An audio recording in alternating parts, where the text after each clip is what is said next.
All right, so I was told that you played, your experience with the Harlem Globetrotters, and you were playing, and you didn't realize you were pregnant.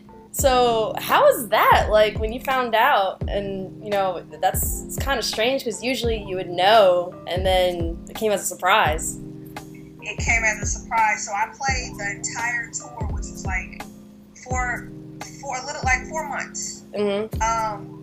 The entire tour, playing almost every single day, and I had no idea.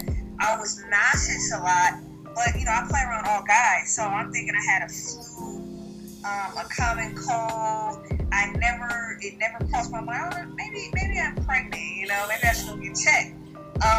And being an athlete, sometimes your period is irregular, so it never crossed my mind to think or check anything. So when I finally got home and got a checkup on my regular position, and they were like, yeah, no one's told you you're pregnant. I'm like, what? What'd you say?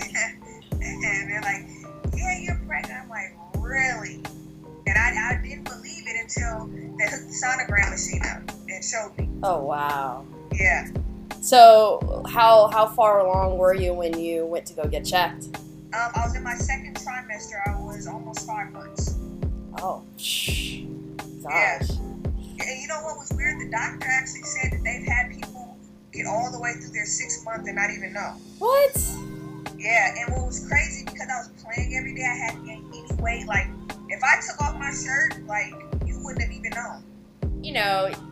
Female basketball player, you're around the guys a lot, like, there has to be some interesting or funny story or experience that you've had while being on the Harlem Globetrotters. Like, what is one? It could be funny, it could be crazy, it could just be wow. Like, what is the interesting story that you may want to tell? Oh, man, I have a lot, especially when you're the only girl traveling with a bunch of guys.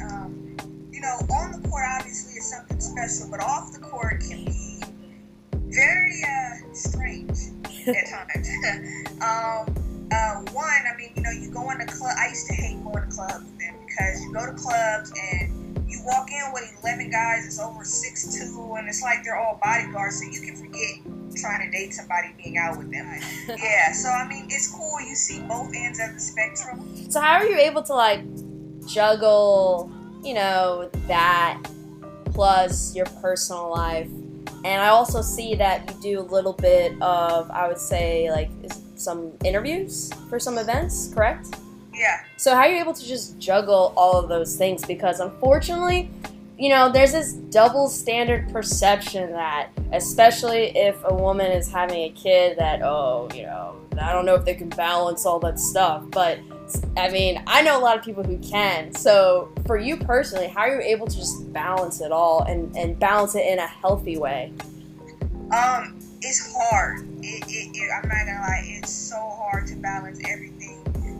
Because not only am I balancing, I host the Venice Basketball League, so that's what you see me doing the interviews up there.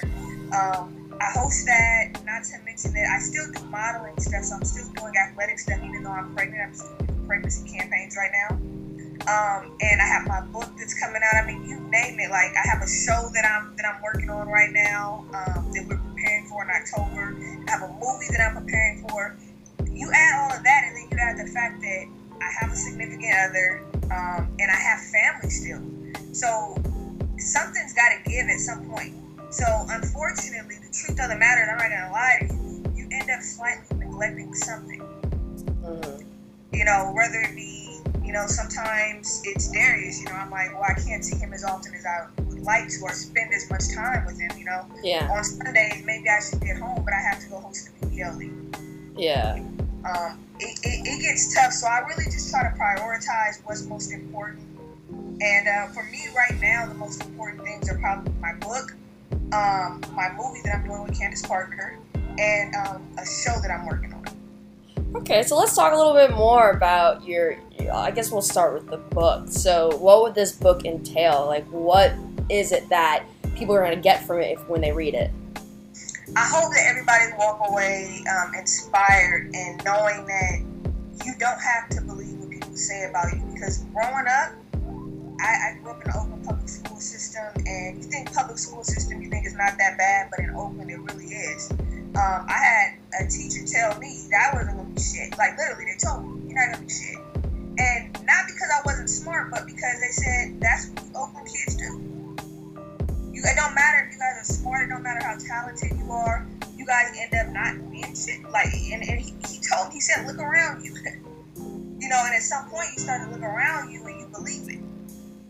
You know, so you have to fight against what people are saying that you're going to be, and it's not easy. You know, so I talk about growing up in Oakland, what I've seen, what I've heard, and then I talk about my basketball story.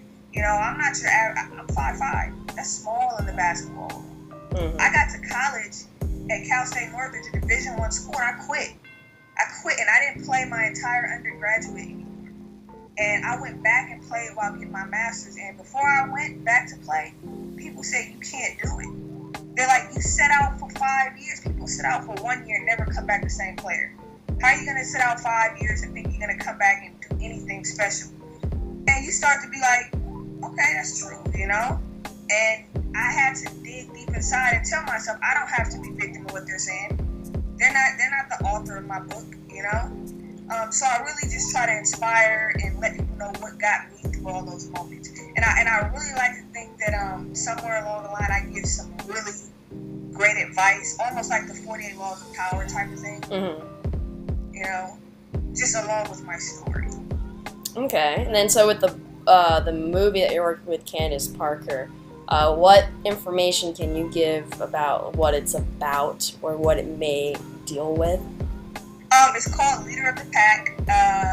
It's a female basketball film starring me and Candice Parker, and it should be an inspirational movie too. I wish I could tell more of the plot, but it's gonna be a really good movie. It's expected to have cameos by a lot of NBA players, including Dwayne Wade and a few other people. So it should be a really good movie. So when will it come out? You know, we were actually supposed to shoot it last October, but I ended up having to go overseas and play some games for the Harlem Globetrotters at the last minute, and Candice had to leave to go overseas. So we weren't able to make it happen. Then I had the U.S. tour to go on. So we're making it happen this October, and I don't know how soon it'll be out, but I'm hoping spring of next year.